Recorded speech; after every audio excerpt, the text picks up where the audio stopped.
Hey everyone, welcome back to another video by Simplilearn. In today's session, we're going to be learning all about JavaScript email validation. But before beginning, if you love watching interesting technical videos, then make sure to subscribe to our channel and hit the bell icon to never miss an update. And now, without any delay, let's begin.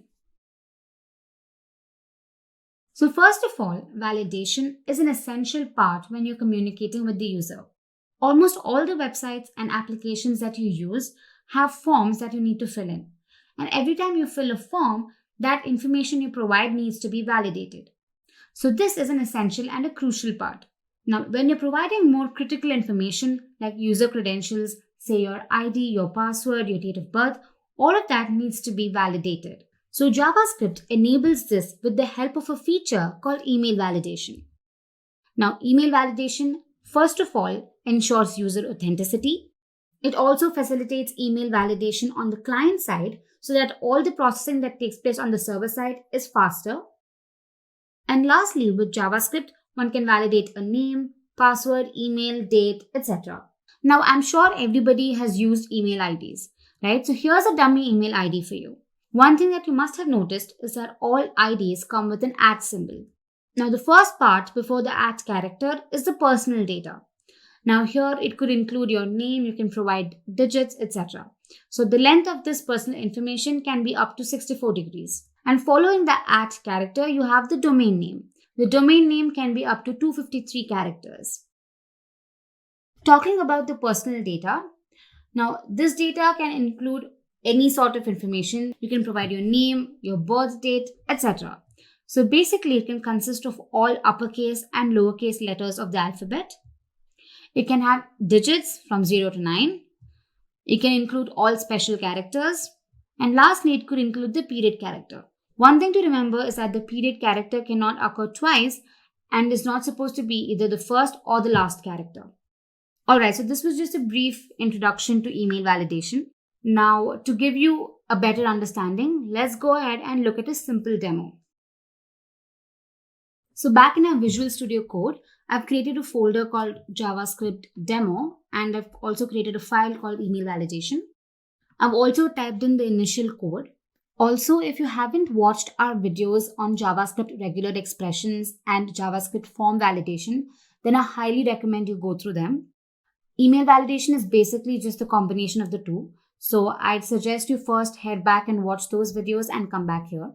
Alright, so the first thing that we need to do is create a form that includes the email field, right? So for that, let's go ahead and create our form. Here I'd say form, within which I'd give input. Let the ID be text. And I'll give the placeholder property and let it be email.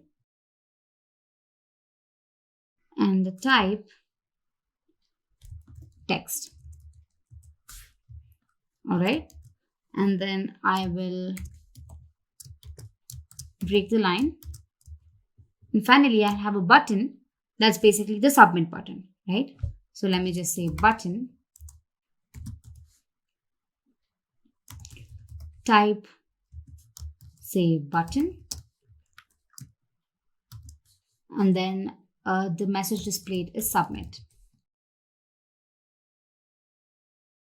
Alright, so now when you're validating a form, you will have to provide certain cases, that is the if-else conditions, to validate it, correct?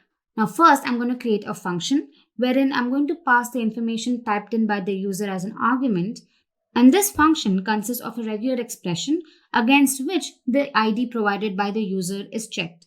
And if the pattern matches it, then the ID is valid. And if it does not, then you'll have to alert the user. So now let's create our function. Let's say script. And now let me create a function called validate. All right. And now I'm going to create a variable called mail. and I'm going to get the information provided by using this ID from the input. Now I'm going to get the text using this ID, correct? So let me just say document dot get element by ID, within which the name of the ID is text. Let me say text dot value. All right. So the next thing is to create a regular expression. Now consider two different IDs here. Now the domain of the first ID ends with .com, while the next one is ending with .co.in. So when we're defining the regular expression, we'll consider all possible scenarios. So now let's head back to our VS Code. And here let me just say variable regex beginning with a /, and then you have a caret. Now the caret symbol indicates the beginning of the regular expression. Now since we can have the lower cases, upper cases, and all the digits, let's go ahead and mention them. So here, let me say A to Z, all lower cases. Then we have uppercase, and we have all digits, 0 to 9, followed by which we can also include a period and an underscore. So when you're including a period symbol, you will have to use the escape character, that is \, and then you mention the period. Now, one thing to remember is that a period symbol in regular expression means that it can include any of the characters. But here, since we're using the literal character, that is the period, we have to include \. After that, we can have an underscore as well. All right. Followed by which we have a quantifier, that is plus. Now, plus here indicates one or more occurrences of all these characters. So here we include plus, after which we have a literal, that is the @ symbol, followed by which we have the domain name. So again, the domain name can include all the letters of the alphabet and the digits. So for that, let me say A to Z, and 0 to 9. Again, to remember, we have to include the plus symbol, indicating that let me just get rid of this. So we include the plus symbol to indicate one or more occurrences of these characters. Again, followed by which we have a period symbol. So for that, let's just go and type in period. Now you must be wondering why I didn't use the \. Now a \/ or an escape sequence here can only be used within the square braces. Outside of it, it is considered as a literal. So here I just mentioned the period. Again, I highly recommend you go through the JavaScript regular expressions video to clarify all your doubts. So moving on, after this, I have to mention the extension, that is .com or .co.in. Now, generally, these extensions are in lower cases.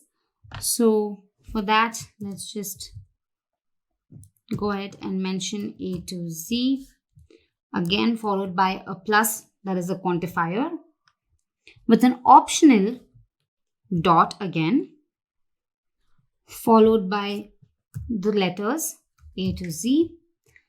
Again, these can, again I mentioned plus, followed by which I'm going to add the question mark. Now, the question mark indicates 0 or 1 occurrence of the preceding expression. So in this case, this extension, that is .in, is optional. Now, the question mark here indicates either a 0 occurrence or 1 occurrence. All right. So to end the expression, you have the $ symbol and then the front slash. I might have missed something.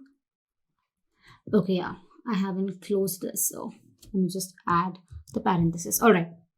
So this is your regular expression against which we're going to be checking the email ID, right? So now we're going to use the simple if-else logic. So for that, let's say if regex dot text dot mail. Now, mail is basically what has been passed by the user. All right. Now, if this is true, that is, if the mail when checked against the regular expression comes in to be true, then I'm going to alert the user saying you have provided a valid email ID, and I'm going to return true.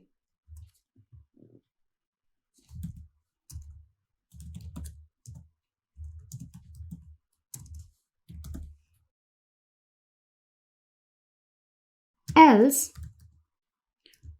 if the expression does not match, then I'm going to alert the user with a message saying, sorry, incorrect email ID. And I'm going to return a false. So now you must be wondering, where is the return value going? So for that, I have to add the onClick event on my button. So here, let me say onClick. It's going to call the validate function. All right, so there we go. Let me save this and execute it. In my browser, when I type in xyz@gmail.com, and when I click on submit, it alerts me saying you have provided a valid email ID. So to check the other condition as well, let's type in .co.in and submit. And again, it says that we've provided a valid email ID. Now, let's just add a period and an underscore as well. So if I say xyz.a_bc@gmail.co.in, and when I submit it, it again says it's a valid email ID. For a false case, let's go ahead and remove the @ symbol and submit it. It says, sorry, incorrect email ID. Or you can also go ahead and remove the period here. And when I submit it, it still says that the ID is valid. Now here what happens is that Gmail Co is taken as one domain name with an extension .in. So here this is valid. So this was a simple video to explain email validation. I encourage you to play around with regular expressions and also consider all possible scenarios while you're validating your ID. So this concludes this session. Thank you so much for being here and watch out for more videos from us. Until then, keep learning and stay tuned to Simplilearn. Hi there, if you like this video, subscribe to the Simplilearn YouTube channel and click here to watch similar videos. To nerd up and get certified, click here.